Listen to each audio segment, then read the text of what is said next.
hyped fragrances that you need to check out. In the fragrance community, when a new release comes out, sometimes there's a lot of hype behind it, and when people go ahead to eventually try it out, they really do hype it up sometimes, but it doesn't always mean that a fragrance is actually as good as the hype suggests. From my recent experience, I would put something like Parfum Noir's Gaultier in here as a disappointing hyped up fragrance in my personal opinion. Don't shoot me guys, just my opinion. And also something like YSL's Myself was kind of hyped, and also I found them very disappointing. So I thought I'd create a video of some fragrances that have been hyped up recently that actually I think you definitely should check out and actually really are quite phenomenal. And so I'm hoping you guys will go ahead and check these out, and really, you know, if you were on the fence about them, maybe you'll check them out and you'll learn more about them through this video. We've got about 8 fragrances to explore. Let's begin.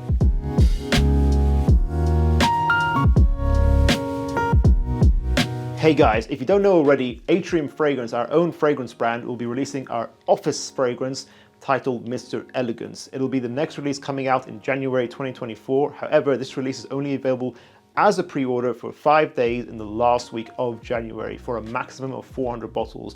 To make sure you do not miss out on this release, click in the description down below to be notified of when it's going to be available so you can acquire your bottle. Thank you. Hugo Boss Bottled Elixir. Now, I was not expecting a lot from this fragrance because, first of all, I kind of felt it was gimmicky. Everyone's making an elixir nowadays. You know, what does that word even mean now? And ever since Sauvage Elixir did it, everyone's copying them. And Hugo Boss has often been quite a disappointing brand. They don't really make anything that stand out these days. But Boss Bottled Elixir was getting a lot of hype, getting good reviews. I went to try it out in the duty-free in an airport when I was traveling.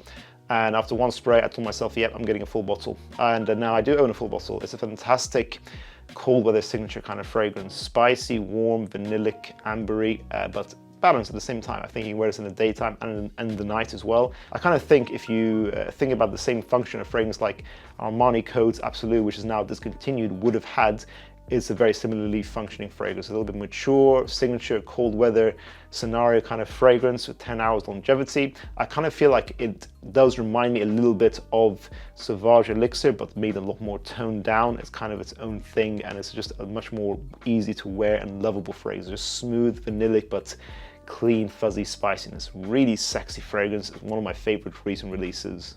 Mancera's Red Tobacco Intense. This got a lot of hype because, of course, red tobacco is extremely strong already, and then having the word intense after it in a new flanker kind of made people intrigued in a really scary way. And I think people were scared and intrigued at the same time, like I was.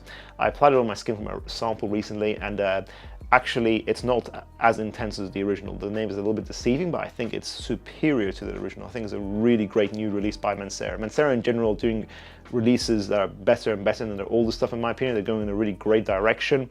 And Red Tobacco Intense kind of takes the original, that smoky, ashy, spicy tobacco, and makes it a lot more, less smoky and more smooth in general. So it's a more smooth, more sophisticated, slightly more mature version of Red Tobacco. When people always used to compare Red Tobacco original to Parfum Noir's Carlisle, I kind of thought it wasn't really comparable because Carlisle was so much higher quality. I feel like Red Tobacco Intense is now a step closer to Carlisle. The quality is just better, the blend is better, it's smoother, and it's a much more reasonable performance as well. It's not as intense, so it's a little bit easier to wear. Around a soft to medium projection with a 12 hours longevity, which is a lot more reasonable, still a great performer. Kilian's Angel's Share. I'm including this on this list because in the recent Fragrantica Awards of 2023, this won many categories, several of these categories, like the best unisex fragrance of the year, something like that, or the best niche fragrance of the year. So, you know, it got some big awards. Angel's Share, you know, didn't come out, it came out a few years back, but it's still worth the hype to this day. It's a really excellent, sexy, boozy, gourmand amber fragrance for the evening time that's nicely balanced. Gourmand fragrances can sometimes be annoying, but Angel's Share does it perfectly. I think a lot of people will love it. I think it's a great unisex fragrance, so both genders can check this out, and I just think it is one of the Hall of Fame great fragrances that everyone needs to experience. Dior Homme Intense. Similarly, this won the best perfume of all time in the Fragrantica Awards, so I thought I'd mention it here. Yes, you must check it out. It's a great introduction into Iris perfume. It's not the most beginner friendly, but I still think it's kind of gives you a really great example of what Iris style perfumery is like very powdery, elegant, elevated, and it transforms nicely on your skin. It's just warm, inviting cacao, amber, iris perfumery. So if you want a fantastic artistic date night scent, you must try out Dior Homme Intense. Guerlain Elixir, a really hyped new release in recent times. I think it got a lot of hype because the bottle looks really good. The Jean Paul Gaultier brand have been doing a lot of great releases recently as well, so people had a lot of hype for it, a lot of high expectations, and I think it met everyone's high expectations, is the kind of experience I've been seeing recently with this fragrance. I think it's a really sexy, powdery vanilla scent, sort of like if Pegasus became more designer, kind of got toned down a bit, became a little bit honeyed, so people kind of compare it with like Pegasus and Naxos. And so they've made just a really great modern clubbing scent, in my opinion. It's sort of like how great the original Guerlain was back in the day. I feel like this is now a modern classic. Like Guerlain Elixir is really easy to love, straightforward, but really mass appealing, and I think a really sexy evening scent. Speaking of Xerjoff Naxos, I think this also won one of the awards in the Fragrantica Awards 2023. So Naxos also deserves to be hyped, in my opinion. I think I agree with that. It really is a fantastic tobacco scent. If you want an elegant tobacco perfume, Naxos just does it beautifully. It's got this honey note, lavender mixed with tobacco. It's just very smooth and elegant. And not only that, it also introduces you into the brand of Xerjoff in a really nice way. I think it's quite a beginner-friendly fragrance in Xerjoff, which is one of the best niche fragrance brands currently as well. I love Xerjoff also in general. Xerjoff Naxos is a masterclass in perfumery, 10 hours longevity with media projection, really great special occasion fragrance you must try. Tom Ford's Noir Extreme Parfum. Now, this fragrance got hyped because it smelled really sexy, and I tried it as a sample of it. I really liked it, but it's not a huge difference from the original Noir Extreme. Noir Extreme itself, just the DNA in general is really sexy. It's kulfi note in here, which is like an Indian dairy ice cream dessert, mixed with spices, some florals, vanilla in here, very sweetly intense, powdery vanilla. A really sexy date night DNA for the cold weather, and basically the Noir Extreme Parfum added a slight smoky leather touch.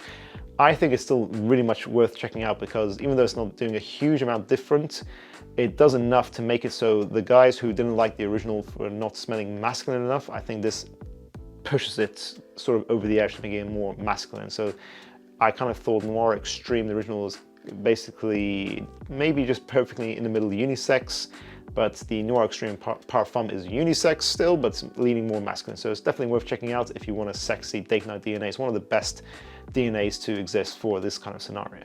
And then finally, a fragrance I finally got to try out after a long time of saying about it online, that is Creed Absolu Aventus. I think I'm saying it right. And this is a fragrance that I was kind of not looking forward to because I kind of thought, you know, it seemed like a cash grab potentially. And it was it's limited edition as well, but I kind of thought, you know, why not just bring back the original Aventus back to its glory days? That's what people really want.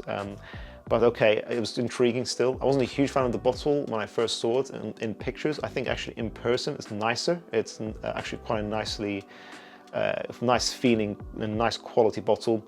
Absolu Aventus to me kind of does resurrect Aventus back to its glory days. I'm wondering if it's going to stay as a permanent release because it does smell richer. It smells a little bit more fruity, like it's focusing more on the blackcurrants now rather than pineapple. It's just smoothed out, more depth is in here and better longevity. It seems like it's just a better performing fragrance than the current Aventus. So I think it's really nice. I think it's just a better blended, nicer version of Aventus, well, compared to modern bottles at least, and I do wonder if it's going to be permanent one day. I do hope maybe they'll reduce the price potentially, but I do not know. But it's a great fragrance. I think the hype is worth it. If you love the Aventus DNA, go ahead and check this fragrance out.